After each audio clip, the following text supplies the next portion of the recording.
നമസ്കാരം. Raf talks ക്രിക്കറ്റിലേക്ക് ഏവർക്കും സ്വാഗതം. ഈ വർഷം ICCയുടെ T20 വേൾഡ് കപ്പ്, പുരുഷന്മാരുടെ T20 വേൾഡ് കപ്പ് നടക്കുന്നതിനോടൊപ്പം തന്നെ വനിതകളുടെ T20 വേൾഡ് കപ്പും നടക്കുന്നുണ്ട്.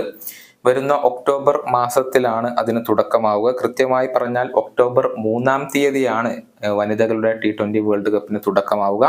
ബംഗ്ലാദേശിൽ വെച്ചുകൊണ്ടാണ് ഇത്തവണ ഈ ഒരു വേൾഡ് കപ്പ് അരങ്ങേറുന്നത്. അതിന്റെ ഗ്രൂപ്പ് ഇപ്പോൾ നിർണയിക്കപ്പെട്ടിട്ടുണ്ട്. നമുക്ക് ഗ്രൂപ്പ് ഒന്ന് പരിശോധിക്കാം. 2 ഗ്രൂപ്പുകളായിക്കൊണ്ടാണ് തരം തിരിച്ചിട്ടുള്ളത്. ഗ്രൂപ്പ് എയിൽ വരുന്നത് ഓസ്ട്രേലിയ, ഇന്ത്യ, ന്യൂസിലൻഡ്, പാകിസ്ഥാൻ എന്നിവർക്കൊപ്പം ക്വാളിഫയർ 1 വിജയിച്ചു വരുന്ന ഒരു ടീം കൂടി ഉണ്ടാകും.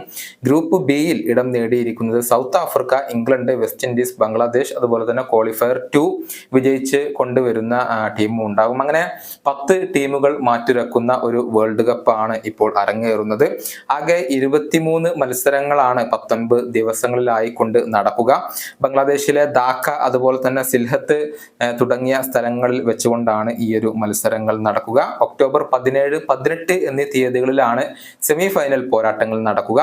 അതായത് ഓരോ ഗ്രൂപ്പിൽ നിന്നും 2 വീതം ടീമുകൾ, ആദ്യ 2 സ്ഥാനക്കാർ സെമിയിലേക്ക് യോഗ്യത നേടും. അങ്ങനെ പരസ്പരം ഏറ്റുമുട്ടും. അങ്ങനെയാണ് ഇതിന്റെ ഒരു ഫോർമേഷൻ വരുന്നത്.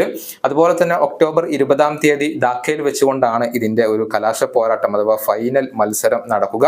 ഒക്ടോബർ 3-ാം തീയതി നടക്കുന്ന മത്സരത്തിൽ ഇംഗ്ലണ്ടും സൗത്ത് ആഫ്രിക്കയും തമ്മിലാണ് ഏറ്റുമുട്ടുക. ഇന്ത്യയുടെ ആദ്യത്തെ മത്സരം നടക്കുന്നത് ഒക്ടോബർ 4-ാം തീയതിയാണ്. എതിരാളികൾ ന്യൂസിലാൻഡാണ്.